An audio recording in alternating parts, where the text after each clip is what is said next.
Welcome back to the Malton Man Cave. Tonight we are doing our second review when we have one of my favorite new whiskeys, and I wish I would have found out about this sooner. We actually pulled it up to the camera. Ooh, this is the first time you've asked me to do this. Oh, you just wanted to take me out of the picture so you could talk about it. I was like looking at my face looks really weird with my laptop. Oh, you're a ghost. Anyways. All right, so Clynelish 14. It's bottled at 46% ABV, non-colored, and not chill filtered. I actually believe this used to be colored and chill filtered, and the lovely chaps at Diageo have finally decided to leave this be. I was watching a review by the Spirit Safe, which is actually a good channel. He had me cracking up. He actually said that Diageo would color and chill filter the elixir of life if they could get their hands on it, because they're known for just kind of always chill filtering and always adding color. And I literally was watching the review and I died laughing. But finally, and this is owned by Diageo, they have decided to let it be in its natural state, and it's the better for it. So I want to tell you guys just a real quick. I was going to try and memorize it, and some of these things I already knew, but I figured, you know what, I'm just going to read it off. So, Clynelish Distillery is a distillery near Brora, Sutherland, and Highlands of Scotland. The original distillery was built in 1819, adjacent to the new Clynelish. The original Clynelish closed in the year 1967 as the new Clynelish Distillery had been built. Confusingly, the original distillery was reopened in May 1969, and until July 1973 produced a heavily peated whiskey to supply for blending. This was done to cover a shortage of Islay whiskey caused by a drought on the island. While taking the manager's tour of the distillery in September 2015, this particular gentleman who wrote this information said he was told that this was due to Clynelish Distillery being rebuilt from scratch, and therefore to compensate for the lack of Clynelish for blending during a couple of the years. That's why they were kind of there to supplement. The old distillery was renamed Brora Distillery, and production of peated spirit continued until 1983. Brora whiskey, as everyone knows, is just it's thousands and thousands and thousands of dollars. It's just this heavily sought after, highly collectible whiskey because it's obviously no longer being produced. Right. But they say it's the most rare and desired whiskeys in the world, costing around 1,000 pounds a bottle. Yada yada yada. The rest of it says Clynelish has a strong relation with Johnny Walker. It's a big component in a lot of the Johnny Walker whiskeys. It kind of gives it some good backbone. And interesting, it gives a lot of the whiskeys a waxy kind of flavor to it, which kind of sounds maybe not so great, but it actually is pretty amazing. And I heard, I remember, don't know if this is true, that one of the reasons that they get that is some of the in the still, maybe the rummager wasn't working as well as it should, and some of the distillate had kind of hardened, kind of had like this kind of like waxy hardened film on the still, and it was kind of giving that, and they found out they actually cleaned it, and then the distillate that I was producing didn't taste anywhere near as good. I think you told me that. Yeah, it didn't taste anywhere near as good. So obviously they redid it and they put a bunch of junk on there so you could get that delicious waxy goodness. So without further ado, you want to go first? Let's get into some whiskey. No. Right off the bat, when you gave it to me the first time, the first thing is that if you haven't watched it, we just did Ardbeg Ugadal, and that was so strong. Keith was very worried that I didn't wash out my go. Hey, but you enjoy it, so you enjoy that. But luckily I cleaned told out him the to glass. go light-handed on it because this is one of my favorite. Yes. And I can't find Clynelish in Ohio. So if you know a guy, send a bottle. Yes, please. Right off the bat, I wrote candied cherries. Not like the cherries that you get in a milkshake on the top. Maraschino. Yes. And then the next thing that reminded me of a menthol smell, a strong mint to it, and that kind of led me to. This is gonna sound. It smells like fresh air. It smells like a sweet fresh air. smells like when I was a kid being out, and it was probably whatever the trees were in the woods, but I remember the sweetness to the air. And it reminds me of that, man, walking through. And if you guys know what a sweet smelling tree or plant, because that's what it would be for me. And then the last thing was molasses, brown sugar, maple syrup, all of it. Yeah. It's not like real rich and dark, but it's like a light maple syrup. Oh yeah, not at all. It's just it's very sweet for me. So I get right off the bat kind of floral notes, buttercups, lilies. All it's like, again, like I said, they're kind of known for that waxy note. And I in my notes I wrote, it smells like allspice and cinnamon flavored candle wax. You know, like, what is that candle company? The candle company that you get at Cracker Barrel, or it'd be almost like allspice and cinnamon flavored candle wax. I also get marzipan, a little bit of apples, pears, milk, and honey. The land of milk and honey. The Ardbeg Ugadel hit day pretty quickly. Daddy like. Daddy like. Lastly, I put orange flavored saltwater taffy, vanilla, and white chocolate. It's amazing light. This is a nice change of pace whiskey. If you've had a bunch of super heavy peat bombs, if you've had a whole bunch of like hardcore sherried whiskey, like a Glendronach 15 or 18, or if you've had like hardcore bourbon matured, like Balvenie 15 single barrel, the bourbon matured one, or if you've had, I just had a Balmanock that was all bourbon matured. This is like a perfect blend of like everything. And it's really mild, really light. It's like one of if you're kind of getting sick of whiskey. Yeah. This is kind of a whiskey to have when you're. It's like an anti-whiskey. Yeah. It's a whiskey that. Actually, right now I'm getting a little, almost like sourness, a slight sour, peaches and apricot. That I didn't even put in my notes. So what do you get on the palate? Palate.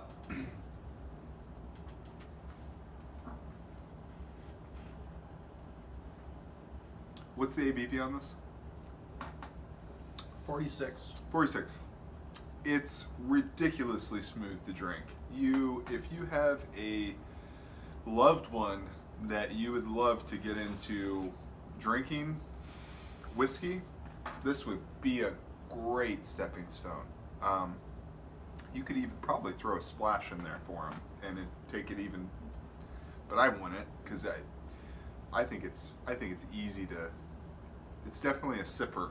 It's like a afternoon sipper.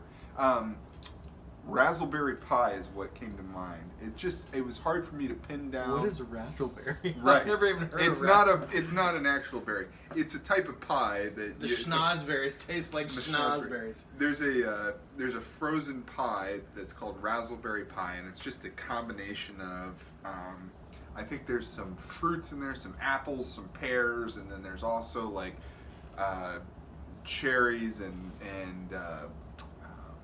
raspberries. Anyways, it's delicious. And then also I put down fresh slices of pears with sugar, cane sugar, drizzled on the top. Cane sugar because when I was a kid, we never had cane sugar, but we would have sprinkled sugar on a pear slice. But now it's more specifically that cane, that more earthy sugar taste. And it definitely, it involves your whole mouth. It coats, it's a thick drink. It's the waxiness. I mean, it's the waxy. Yeah, it makes sense now that after you talked about it. And then also, when you were reading about the Johnny Walker relationship, as far as Johnny Walker being a blend from this, totally now I can see the resemblance in it. I think I had Johnny Walker. And that's probably why Johnny Walker is so. I got it, Johnny Walker. Johnny Walker. Johnny Walker. but it's probably why Johnny Walker is such a name brand as far as everybody knows it, because it's an easy to drink. Yeah. Yeah. I think it was Johnny Walker. Was it black? Or the step above black? And it's really known for having quite a bit of Clynelish. You know, because obviously there's all kinds of different whiskeys from different distilleries there. That's why it's a blend. But I think I just felt like there was a lot of Clynelish in there because I definitely got that waxiness, which I thought was amazing. When one of my cousins told me about this, and he actually had some a couple years ago, like 2 years ago, at my grandpa's funeral, I think, and he let me try some. And he told me about the candle wax. I was like, is that really gonna be good? But like, I think it's amazing. Yeah. So on the palate,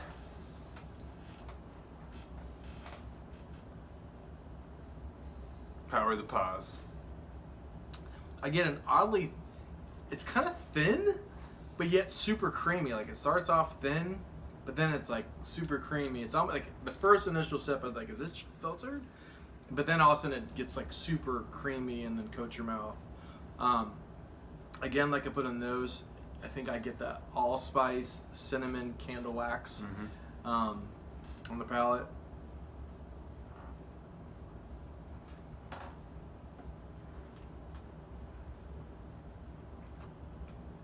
Marzipan, pears, and I put juicy fruit bubblegum.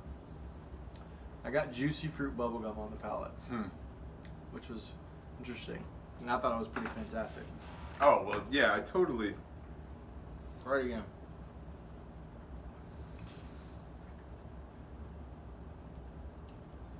Right? Oh, yeah. Orange flavored saltwater taffy. And last but not least, I said that it reminds me of Christmas eggnog. Yeah. Eggnog is nowhere near as popular as it used to be, but something about it just reminded me of Christmas eggnog, and actually for me, it goes into the finish for me. So, without further ado, where did we get on the finish? My finish, I put it was brief, too brief. I wanted it to stay, and it's more of a medium finish as far as the length goes. It definitely, going back to what you said as far as the saltwater taffy, that was really what stuck out to me, was that that taffy flavor, but the saltiness added into it, and just a very, it comes as, it leaves you kind of with the same notes that it came in on. Yep. I would put. So I would say it's a medium finish, and that Christmas eggnog that flows into like ginger, nutmeg, kind of vanilla, honey. I'm trying to think what else. Take another last one.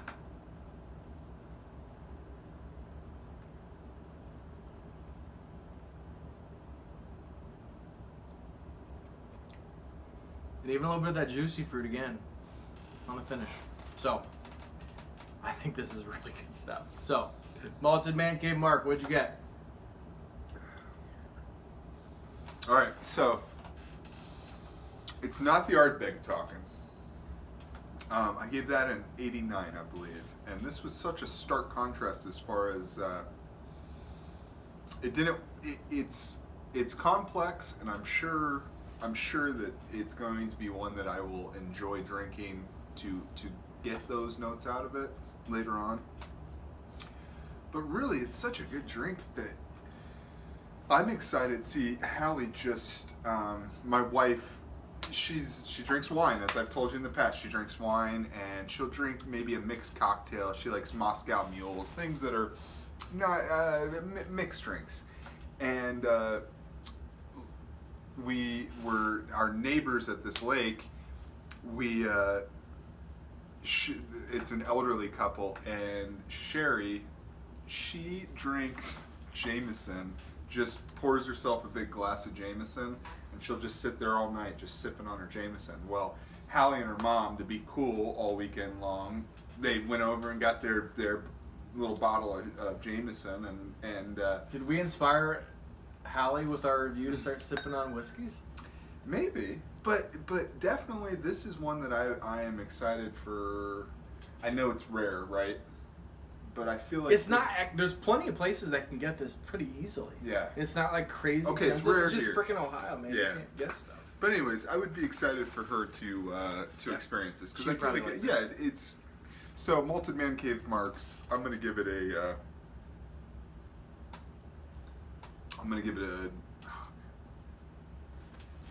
I don't know. It's pretty darn good. 93.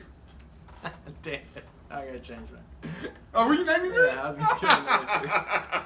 I'm gonna say 92. Okay, 92. Out of 100 or 93. This is freaking amazing stuff. Price point for this, I think you can get this pretty much anywhere from like $60 to $90 in America. Mm-hmm. In most states, I think I picked this up for like 65, 70-ish in South Carolina. Excuse me. This is just amazing. The complexity you get for a 14-year-old for only like 65, 70 bucks. Like I said, this is an amazing scotch to have. Like if you've had like really heavily sherried or peated, you just like want a little break of something kind of more like, light. This is just such good stuff. So, kind of reset your palate a little bit. 92, 93 out of 100. This is fantastic stuff. Go get you some. Go out and get you some. And if you find a bottle, let us know. Malted Man Cave. And we will We send you already talked about what an amazing place it is to store whiskey at the Malted Man Cave. Oh, yes. Perfect conditions down if you there. have... You just let us know. We'll keep it, It maybe may take a all dram come or two back off it. tasting like apple juice, but varying With a little degrees of watered down apple juice. A150A color added to it. All right, question of the night. And actually, we forgot to come up with one before we started filming this. I was just thinking, with you and your whole raspberry pie. Yeah. Let's come up. What is your favorite pie? My favorite pie. Oh man. My favorite pie is a classic apple pie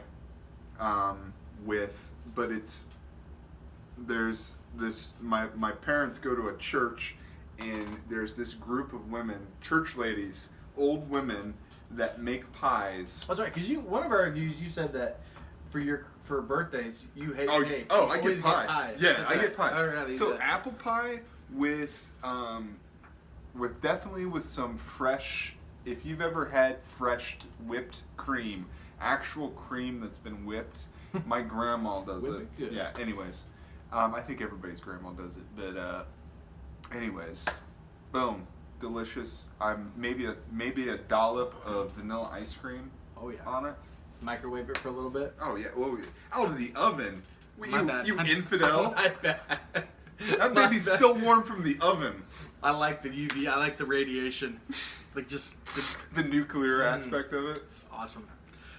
Mine actually, I just got to enjoy it. My dad's side of the family, they were the ones that we went to Hilton Head with, and my Aunt Glenna makes the most amazing strawberry rhubarb pie. I was just gonna. So good. Dude, we were so mentally in tune. I was like, I bet he's gonna say strawberry rhubarb. Strawberry rhubarb, man. And I had like probably 4.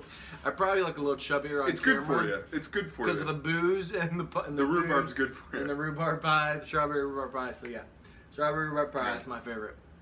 All right, guys, go out and get you some Clynelish 14. It's amazing stuff. We'll see you on the flip side. All right. Sláinte.